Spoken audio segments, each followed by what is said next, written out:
Today we're going to talk about curb appeal, and I'm not a designer, so we're not going to talk about all the fancy things that you can do. We'll touch on a few things that we like as builders because they're cost effective, and look, we're trying to build your house on a budget. So these are some tricks that we've learned over the years. First, we're going to talk about how you achieve curb appeal in your custom home process. Hi, I'm Andrew Genetasio. I'm one of the owners of GTG Builders, and if you stick around, we're going to teach you a couple tricks we've learned for inexpensive curb appeal right after we talk about how you achieve them. So give us a follow. If you find this interesting, give us a like. We'd appreciate it. So when we build a custom home, clients come to us with lots of ideas, and we start putting those ideas to paper, and all of a sudden this custom home process starts rolling and there's a million moving parts. Clients are always coming to us saying, when can we start building? When can we start building? When can we start building? We want to start building as well, but there is a design process. And the first thing we work on the design process is a floor plan and then an elevation, see what the house is going to look like.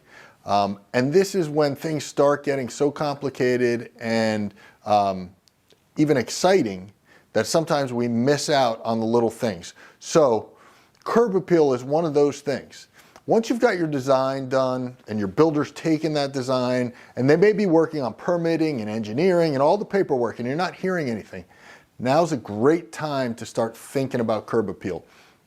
Finding pictures of homes that you like. So the architect has designed what the front of your house is going to look like, but it may not have all the detail that you could add or enhance to really create curb appeal. So we're going to talk about a couple of those things, but we like to do it after the house is designed, go back to the architect and say, okay, what are some little things I can add in? What are some nuances that I can add to this house so it's going to appear to be really a beautiful house without adding a lot of cost?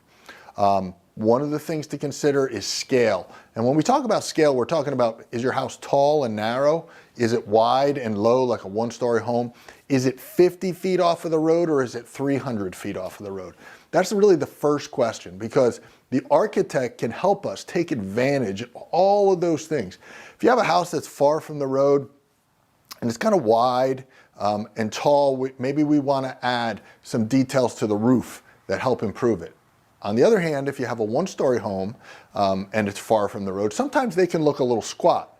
The architect can help us make adjustments to it that add some height visually, and that really is appealing when you look at it from the road. The next thing we start talking about is the landscaping plan. What are we going to do about landscaping? What are we going to do about hardscaping? What are we going to do about plantings? And once those things are decided, a really big upgrade is lighting. Lighting, whether it be down lighting, showing off your landscaping at night and early in the morning, or up lighting, kind of taking advantage of the best parts of your house and lighting them up at night can be a huge improvement to your curb appeal. The next thing that we can talk to the architect about is textures. Everybody's thought about, do I want to have stone on the front of my house? Do I want to have brick on the front of my house?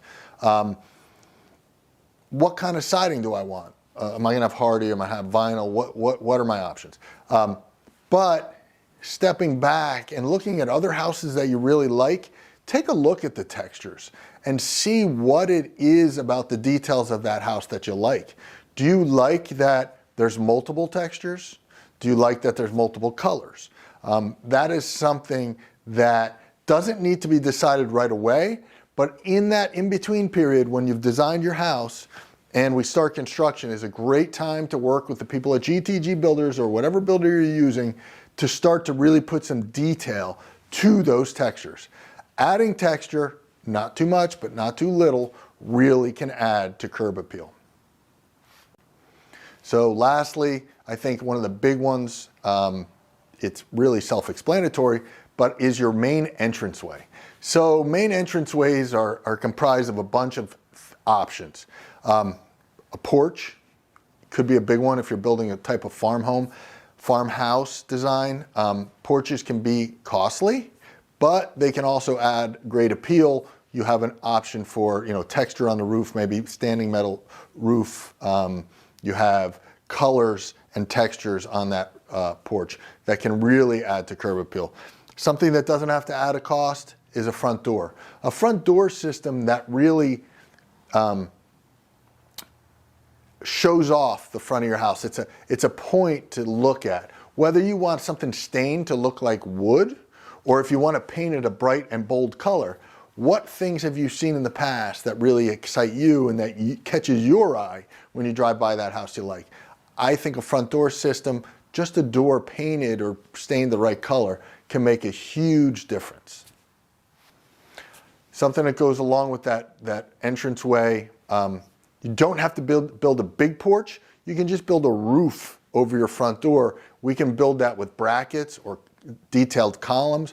All of those little things don't have to cost a lot of money or any money at all, really. It's just little details that we want to get from you that you think add curb appeal. To go along with a front door, if you have front-facing garage doors, think about a garage door style that complements the design of your home, the neighborhood that you're in, and your front door. So that can be a huge improvement. Just a plain white door, what I have on my home, but it comes in many, many different styles. I selected a style that I thought felt good with the front of my home.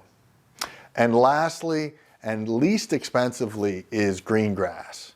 Let's face it, you may have a huge front yard, or you may just have a little postage stamp front yard. You may have a white picket fence, but green grass that's healthy, although some people are moving away from a lot of grass, some green grass really will set off a beautiful home. So think about investing a little bit of money that next year, and you could have a lawn service come and treat that grass, keeping it green, keeping it lush, keeping it healthy, and that will automatically add to the curb appeal to your home, and it doesn't have to cost a lot of money.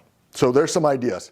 First, it has to do with planning, then it's execution of that plan, and then it's picking a few details of that home that you think are the biggest bang for your buck. We're here to help you. We're GTG Builders. If you found this interesting, give us a like. We'd appreciate it.